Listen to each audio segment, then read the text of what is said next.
going on, YouTube? Checking in with y'all real quick before I hit this road. Currently on my way down to Houston, Texas. Just picked up this load of chicken wings out of Albany, Kentucky. And I've been to several places, meat processing plants, basically where they kill the animals and package them up. Been to several pork and beef places. This is my first time to a chicken or poultry plant, and that smell is terrible. In my opinion, it's probably 5 times worse than pork or beef. But anyways, man, I ain't got too much time to spare, but I wanted to make this video. I meant to post this video and make it and posted it several days ago. I know I alluded to this topic on the last video I posted, so yeah. What y'all know about local owner-operators? It's the title of the video. Me, I didn't know much about them. I didn't really understand that it existed until I ran into several men who were operating as owner-operators on a local level. And I'm going to give you 3 examples of them and some of the information they shared with me. One of them being this guy I ran into in Waldorf, Maryland. He actually was from New Jersey, so I guess technically he'd be classified as a regional driver, but that's only about a 4-hour drive. And he was pulling for this company called Burris, delivering on their BJ's account, and he would deliver frozen foods, fresh, and produce. So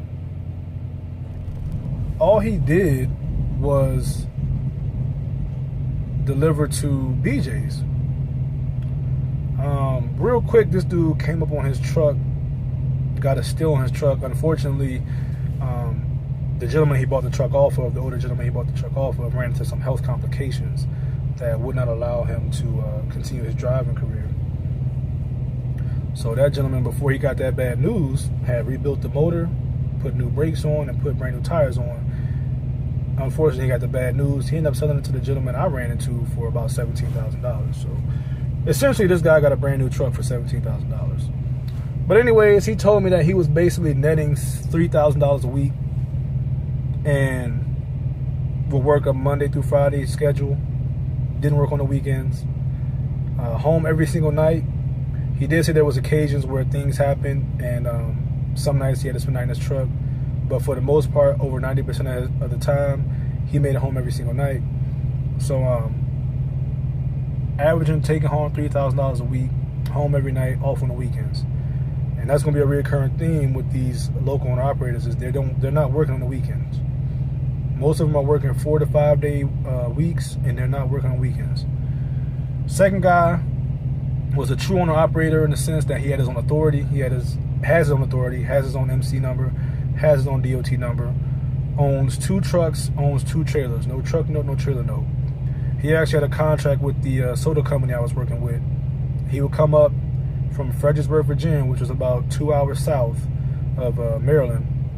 And he'd come up every morning, he'd pick up a load of soda, and he'd run it right back down to the Fredericksburg area, so right back home to a distribution center in the area where he lives at. So this gentleman was basically working a 5, at the most 8 hour a day. 2-hour drive up, about an hour to get loaded, 2-hour drive back, get unloaded, go home. So basically about 6-7 hours a day is what he was working. I heard through the grapevines at the company that the rates they were paying these owner operators were $800 a load. So he did 1 load a day, Monday through Friday, $800. That's $4,000 on a week. $4,000 gross with a guy who has no truck note, no trailer note. He's probably driving a total of 600 miles on a week, so he's only filling up once a week, more than likely. So his fuel cost is very low. His expenses are very low, period.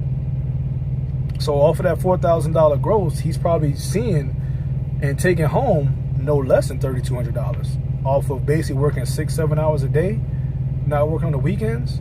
His day begins probably at 1 a.m. and is done by noon at the latest. You know, and last guy He was pulling for this company called Baltimore Tank Lines, delivering gas and diesel to the gas stations in the DMV area. And he also owned his truck. He had a Kenworth day cab. Nice truck. It was a nice truck. That's kind of what drew me over to talk to him. I ran into him at a gas station. He was obviously doing his thing, filling up the tanks at the gas station, and he gave me a lot of information. He shared some good advice with me. But what he told me was that he averaged $120,000 a year. The most he made with that company as an owner operator was $180,000 in a year, and his truck was paid off. He had no truck note. He worked Monday through Friday, didn't work on weekends. But the thing about him was that whenever there was adverse weather, snow, freezing rain, anything that was going to cause the roads to be slick, he didn't come out. He said the company already knew he wasn't working. If snow and anything like that, ice was in the forecast, he wasn't working. And that's the luxury and the beauty of being an owner operator at any level. You determine when you're going to work, when you're not going to work, what you're going to do, what you're not going to do. So like I said, he averaged $120,000 a year, which means that I'm pretty sure he was netting well over $3,000 a week. So all three of these examples, like I said, they all average at least $3,000 take home a week. They're all working a Monday through Friday schedule, and they are all off on the weekends. You compare them to the OTR owner operators who are operating on a 7-day week. That's the thing about OTR. OTR is no days off. You on that road, you get into that money 7 days a week. And not to say that there aren't owner operators who choose not to work on a weekend or whatever, but these dudes that are running OTR for real, they're running 7 days a week. Like I said, the three guys I just mentioned, their expenses are very low. They have no truck note, which can be the same deal for an OTR owner operator, but their fuel cost is way cheaper. I mean, these OTR owner operators are spending at least 2 times, but probably 3 times as much on fuel as the local guys are, because most of these local guys are able to get their job done for a week off of 1 fill up, whereas OTR, you're going to fill up 2, 3, sometimes 4 times a week, depending on how hard you're running and how good your truck is on fuel. So then the wear and tear on their truck, they're going to have to pay for tires, oil changes, brakes. Everything on the truck is going to be replaced at a quicker rate compared to the local owner operator, because they're running their trucks a lot harder and 7 days a week, way more miles. So their expenses are much higher, OTR owner ops compared to local owner ops. Their gross is going to be way higher as well, but their expenses are going to be higher. At the end of the day, all that really matters is net. What are you taking home? And like I said, the 3 guys I mentioned were all taking home $3,000 on average a week, and most owner ops are going to take home roughly the same or more or better. But like I said, them local dudes is home 8 hours and 0 minutes of remaining drive time every single night. They're not working on the weekends. So they might not make as much net, but it's not going to be that far off. Most of these OTR drivers, owner operators, most of them, a decent percentage of them, are not making that much more net than the local guys I mentioned. You got the dudes out here eating that's really taking home $5,000-6,000 plus a week, but that's not everybody. I think it'd be safe to say that most of these owner operators on the OTR level are probably looking at between $3,000 and $5,000 take home a week, which is really good money. But if you can make roughly the same thing, if anything a little less, and be home every night on a local level, still an owner operator, that's sweet. That doesn't get much better, in my opinion. So like I said, these dudes making good money at home every day.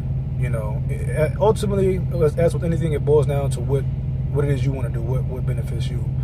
And for me, y'all already know, I'm doing what I'm doing now, being on the road, and I like it. I'm not gonna say I don't like it. It's cool, but it's not something I'm gonna be interested in doing for 15, 20 years. I gotta get back home. I need to be home with my son and with my fiance and my family, man. the money is cool, man, and it is kind of fun being on the road, being in different states, you know, every other night. But it's lonely, and you know, ultimately I'm doing what I'm doing for my family. But if I'm not getting to see my family, then it's like, you know, yeah, the money is good, but you're not really getting to enjoy your time and whatnot. You're not spending no time with you. In particular with my son, man. My son is 4. He'll be 5 in July. So, you know, got to make it happen. So, that's pretty much that on this video, man. I know I could have elaborated some more, but I got to get ready to get out of here and get on the road. I wanted to go ahead and throw this video up because it's been a couple of days. I meant to put it up at least 3 or 4 days ago, but I just hadn't gotten around to doing it because I've been out here getting to the money. So, hopefully, you know, this video, the information in this video was helpful to most of y'all. Opened up some of y'all's eyes who may not have known about local owner operators and the type of money that they can make and the schedules that they work. Because, like I said, I didn't really have much of an idea about it until I ran into these gentlemen who were willing to share the information with me. And so by running across people like that who are willing to share the information and help another young brother out, see me out here trying to do better and strive for more, you know, I really appreciate that. So it's kind of like I got to pay it forward. So this is my way of paying it forward, man. You know, so hopefully the information I got from them, I'm passing on this to y'all who were willing to watch, and hopefully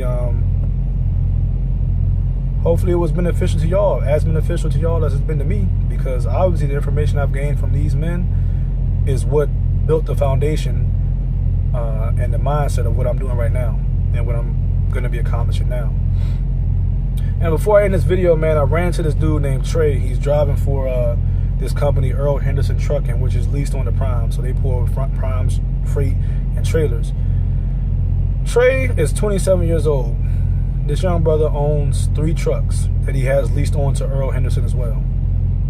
He also has a real estate company where he has several properties. I'm not going to expose all his information that he gave to me, but I mean, he's already 27 years old.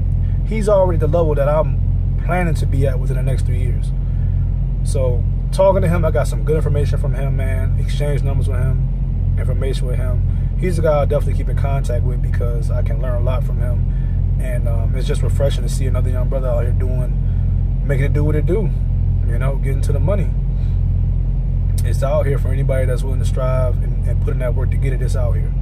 So that's the benefit of networking, man. You make connections, you gain knowledge and advice, and you know, you can put yourself in a better situation. So that's what I do, man. Whenever the opportunity presents itself, that's what I do. So with that said, once again, I hope this video was helpful to some of y'all, opened up some of y'all's eyes, enlightened y'all to the endless possibilities in the trucking industry. Everything is not OTR. It's not OTR or die when it comes to trucking. You can make really good money on a local level as an owner operator. And with that said, I'm gonna go ahead and sign out and get on this road. So until next time, y'all know what it is. Y'all be easy. Yeah, a superhero in the flesh. Even at my worst, I'm the best. For the finish I stretch.